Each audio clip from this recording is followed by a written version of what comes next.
Hello, guys. So, let us start our poem, A Photograph, Shirley Tolson.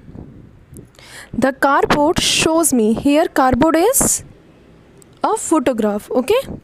Here, that means illusion is there. The cardboard shows me how it was when the two girl cousins went paddling. जब दो girl cousins paddling के लिए गई, that means to walk with bare foot near the beach. Okay, तो ये cardboard क्या दिखाता है मुझे कि ये कैसे, हाउ इट वॉज, कैसा था कि दो गर्ल कज़न्स वेंट पैडलिंग. किसकी गर्ल कज़न्स थी वो, क्या किसकी कज़न्स थी वो?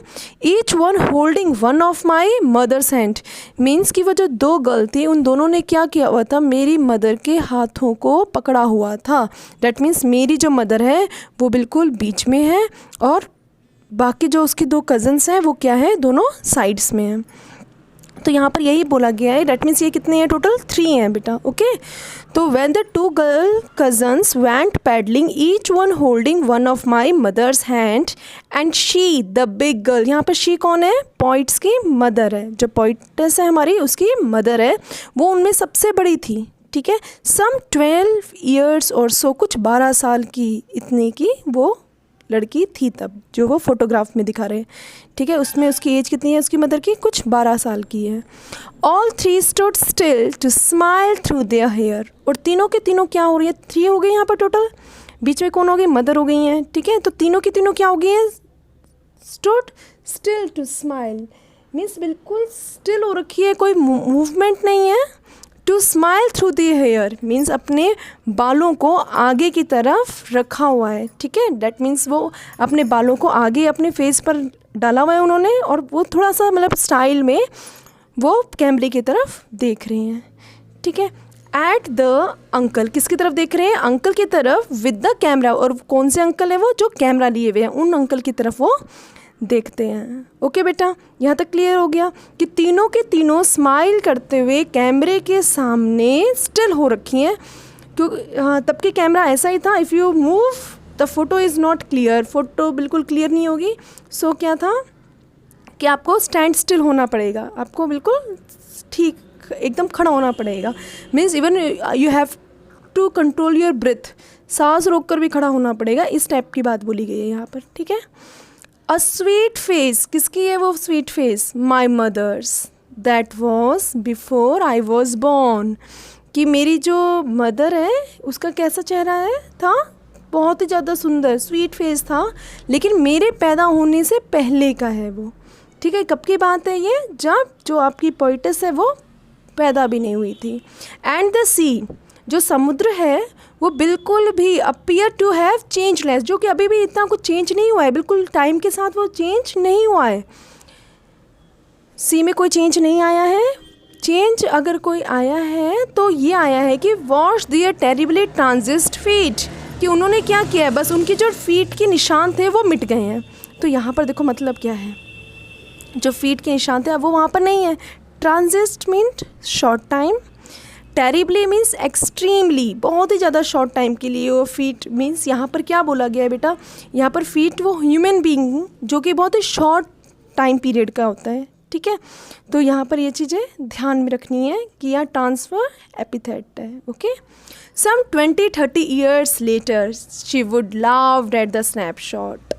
और उसने ज़रूर कहा होगा क्या, कुछ 20-30 साल बाद उसने अपनी फ़ोटो देखी, डेफिनेटली उसने देखी होगी अपनी स्नैपशॉट, वो फोटोग्राफ, और मुस्कुराई होंगी.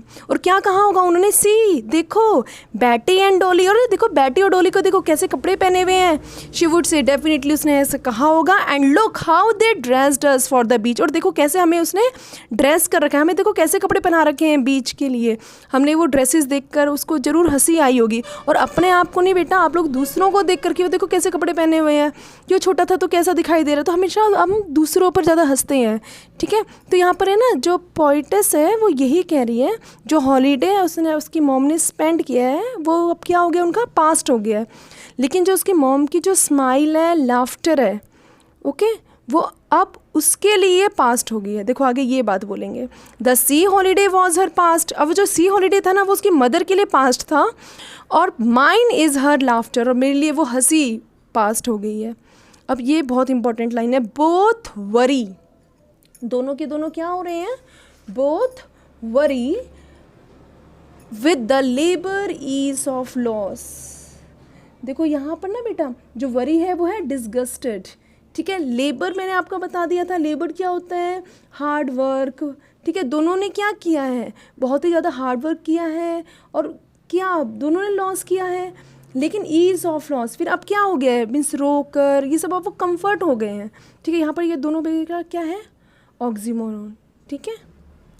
अब क्योंकि वो जो सी हॉलीडे है वो उसका पास्ट हो गया, लाफ्टर उस पोइटस के लिए पास्ट हो गया, और दोनों के दोनों इस बात के लिए चिंतित हैं, ठीक है। वो उसके लिए चिंतित है कि मैंने चिंतित का यहाँ पर यही मतलब है कि वो बहुत ज़्यादा वरी कर रहे हैं, बहुत ज़्यादा डिसगाइज्ड, बहुत ज़्यादा दुखी हैं और बहुत ज़्यादा रोते हैं, बहुत मतलब वो उसके लिए देखो कैसे थे, हमारा बचपन कैसा था, उसके लिए दुख भी आता है, हंसी भी आती है, ठीक है। तो ये क्या हो गया, बिल्कुल लेबर्ड ईज ऑफ लॉस, उस लॉस के लिए दोनों लेबर्ड हो गए हैं, बहुत हार्ड वर्क हो चुका है और अब उसके लिए कंफर्ट हो गए हैं, ठीक है, उसमें रहने के आदी भी हो गए हैं। देखो अब यहाँ क्लियर हो गया। अब आगे सुनो, नाउ शी बीन डेड, अब वो मर चुकी हैं, nearly as many years as that girl lived. देखो अब क्या बोला है, now she is been dead, अब मर चुकी है, nearly as many years as that girl lived, जितना उस वो लड़की उतनी उसकी एज हो चुकी है, ये समझने की ज़रूरत है बेटा। And of this circumstance there is nothing to say at all, अब इस सिचुएशन में मैं कुछ नहीं कह सकती, और it's silence and silence means silence silence, कि उस डेथ क्या हो गया, बिल्कुल अब कोई वर्ड नहीं है मेरे पास बोलने के लिए, I have no word to speak out, और बिल्कुल वो साइलेंट हो जाते हैं, ठीक है बेटा। अब एक बार है ना फर्स्ट पैराग्राफ पर आइए। फर्स्ट पैराग्राफ में क्या था कि इसमें जो मैंने आपको एक्सप्लेन किया ये जो बात, अब मैं थोड़ा सा आपको इंग्लिश में एक्सप्लेन करूँगी, listen very carefully that you can get what it means, what they want to say. Here, an old photograph of the poet's mother, which was pasted on the cardboard, makes the poet recall the old memories of her mother's childhood. The photograph is a depiction of her mother's enjoyable movement at a sea beach with her two cousins who were younger to her. Means वो दोनों उनसे छोटी थी. They were walking in shallow water with bare feet near the beach. The mother was standing in the middle and holding hands of her two cousins who were standing on each side. The poet's mother was 12 years old then. तब कुछ 12 साल की हैं थी. It shows that the photograph was very old, but the poet has kept it very carefully as it reminded her of sweet memories of her mother's childhood. The photograph also indicates how enjoyable her mother's childhood was. यहाँ पर सिर्फ यही बात बोली है कि उनका जो बचपन था वो कितना ज़्यादा enjoyable था, उनकी मदर का, किसकी, पोइटस की मदर का. ओके, इसके बाद वाले स्टेंजा में आप देखो ये फोटोग्राफ जो शो कर रहा है that all three girls, the poet's mother and her two cousin, stood still and smiled at the camera when their uncle clicked their photo at the sea beach. As the weather was windy at the time, their hair was flying over their smiling face. बताया था ना अभी, face, चेहरे पर आगे बाल आ गए थे और वो फिर कैमरे की तरफ देख रहे थे. The expression on the face of the poet's mother and her cousins was that of happiness and enjoyment. The mother was looking very pretty at that time, sweet face, and the photograph was taken a long time एगो. Everything has changed since then. Her mother grew up. Now she was dead. And the poet was reviving her memories. The only thing that has remained unchanged is the sea, which was washing the feet of all three girls. The mention of the word transit. Okay, यहाँ पर जो mention किया गया है ना word, क्या mention किया है यहाँ पर word कि transit feet. तो यहाँ पर यही बोला गया है कि the mention of the word transit indicate the ever changing lives of human being as well as the shortness of their stay on this world. In contrast to the eternity of nature, the girl's life changed drastically during this period. But the sea has not changed. The stanza beautifully explains the transit nature of human being. अब यहाँ तक clear हो गया आपका camera? Okay, next is 20-30 years later, the mother would look at the photograph and laugh nostalgically, remembering the happy memories of her past. Mother would look at the photograph and comment on the dresses worn by the cousins Dolly, Patty, and herself. Sea holiday was her mother's past, and her mother's laughter has become a thing of the past for the poet, as her mother was now dead. The poet still remembers how her mother would laugh at the photograph, remembering the sea holiday with a fondness as well as a sense of loss, because that time would never come back. In the same way, poets feels nostalgic, thinking about her mother and her laughter, which has become a thing of the past. The word labored and ease are opposite. Clear?